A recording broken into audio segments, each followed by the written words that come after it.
Alright, so now I've got the pickups routed as I like them. Everything is looking quite good. If we can see, I actually am pretty happy with how this all turned out. If we kind of put the bridge in its place and then the pickup cover in the bridge position, looks pretty good. I did a lot of Googling of like P90 teles to kind of figure out this distance, just to kind of eyeball it, and there was actually a lot of variation. Some of them had them really close, like almost touching, and others had a bit more of a space. So I don't know, I pretty much just kind of eyeballed it. I didn't really know if there was a mathematical way to do it, so I just kind of did what I thought was best. But I actually think I've come up with a bit of a idea slash solution for this little gap in here. I think what I'm going to do, and it might not work perfectly, but it will hopefully work somewhat, is to, I'm about ready to start true oiling. So I think I'm going to try going to Home Depot, see if they have like a small scrap piece of ash, and I'm going to see if I can do two things with it and make a little cutout and glue it in here. So then it'll be nice and normal looking. And secondly, I'm considering doing like a test true oil on the rest of the scrap piece of wood. Because, yeah, I think that will probably be best. I don't necessarily want my first go around to be on this nice piece of wood that I want to turn into a guitar. And on top of that, I also am going to probably need more sandpaper, because all I have right now is 60, 100, and 220, and then this quadruple zero steel wool. So that's kind of a big gap between the 220 and the steel wool. And from the directions that I've read and printed off about true oiling, is you're probably, like, a lot of them recommend having more of an intermediate grit, like maybe a excuse me, maybe a 600 or an 800 or even 1,000 before you get all the way up to the steel wool. And actually a lot of them recommend this kind of wet sanding approach, where you actually put, especially for the first layer, you kind of do, they think they refer to it as like a slurry method, where you actually fill the grain with the first layer of true oil combined with the actual dust from the wood. So basically you put a whole bunch of true oil on and then immediately wet sand it with like a 600 grit or maybe 400 grit, and then that will kind of seal the wood pretty effectively with this kind of slurry paste sawdust slash true oil combination. So I think that's what I'm going to do.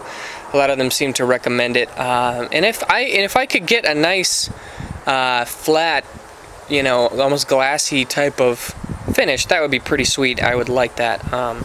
So that's my next step. I'm gonna try that. It's probably going to take, the project is going to take a little bit longer if I'm going to delay true oiling the body, if I'm going to just do a whole test run on a scrap piece of wood.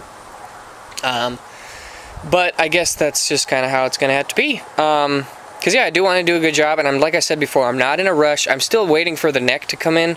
And actually, if I really want to make sure the alignment is proper, I would wait until I got the neck in. Because right now I've just been using the bridge and then kind of eyeballing it from there. You can kind of use like a straight rule to a ruler, a straight edge.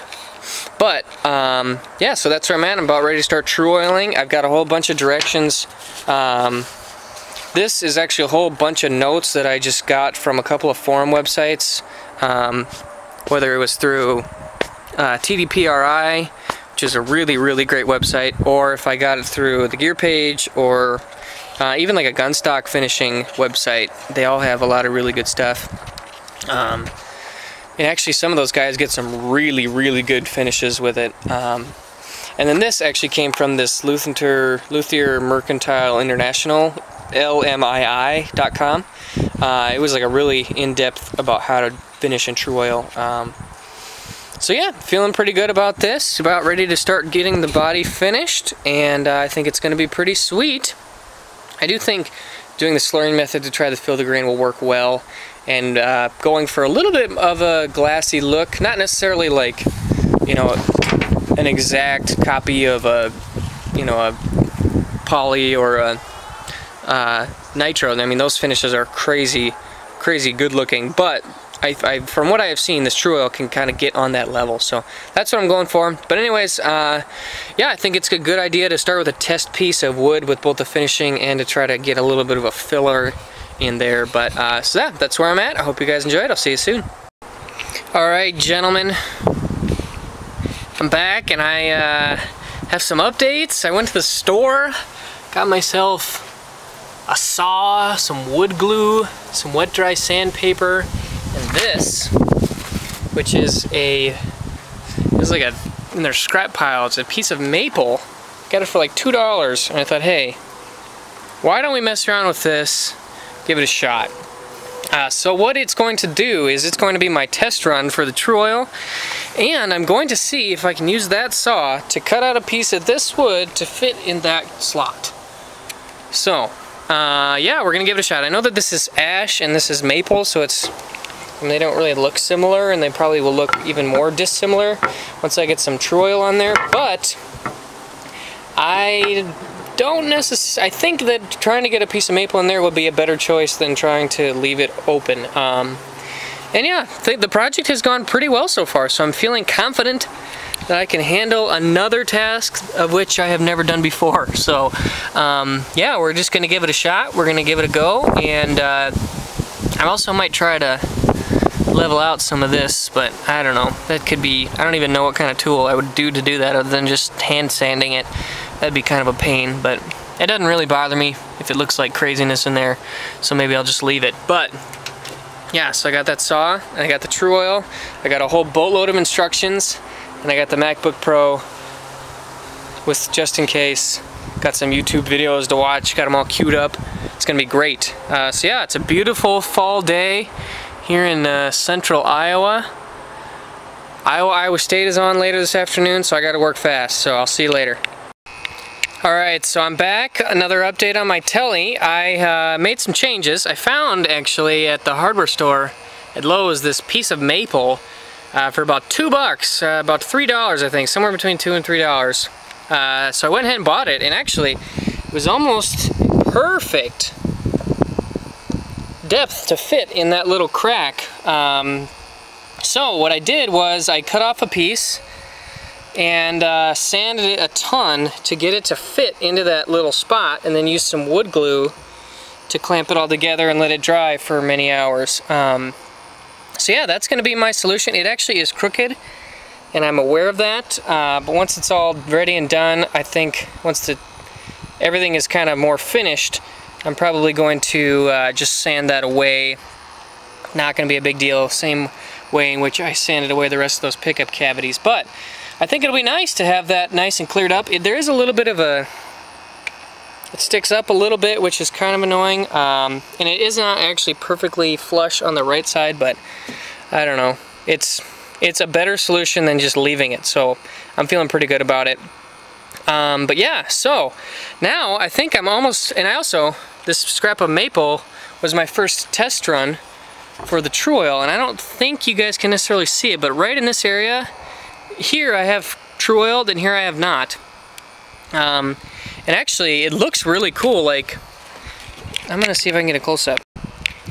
So this is kind of the brake line, and this has been True Oiled, and as you can see, it kind of glows golden, and you can really see kind of the grain in the wood just pops out really nicely. So it looks really fantastic. It's gonna be pretty sweet, and actually it was really easy. All I did was, I used my fingers. I know some people have said to use a cloth applicator, but I don't have any old t-shirt strip up or anything, so I'm just gonna go with my fingers. And I think it's gonna work pretty well. I think I'm ready to actually start on the body, and then I screwed this piece of maple onto the neck joint, and it's kind of served me as a, you know, for a hanging if I wanna, if I got a little hole there, so I can just hang the body. I've got a patio out behind my apartment, and I'll probably run a string up through the patio right above mine, So yeah, I think it'll work pretty well. I did it once more over with the 220 grit sandpaper just to get it nice and silky smooth. I mean, just doing really carefully, trying to check for any little scratches or anything. We don't want any little scratches. We want it to be nice and buttery smooth. So yeah, I think I'm ready for the true oil. So now, I am going to try to fill the grain with the true oil, which, you know, from our research will involve me, it says, a couple of guys have said to put on a really rich first layer. Let me go ahead and find those instructions actually. So they said that I need to put on a really, really heavy first layer. And then after I get the first layer in, you let it dry for about a day, then you come back and then you put on another layer and then start wet sanding with the 400 grit wet dry sandpaper. So I think that's what I'm going to do. I'm going to put on this layer. They said to really keep it wet, keep a lot of true oil on the body for the first 15 minutes or so. Yeah, use a small rag or your fingers to wipe on liberal amounts of oil and keep the surface wet for 10 to 15 minutes. Wipe off the excess and let it dry for as long as you want, but no less than 24 hours. Okay, so that's going to be my start, and then tomorrow it says starting with 400 grit sandpaper, dip the sandpaper in a very small amount of oil and in circular motions sand in small areas. So then it will start to make a paste, and that paste with the sanding dust will actually fill the grain. So that's going to be my next move, and yeah, so I'm going to go ahead and get started. See you later.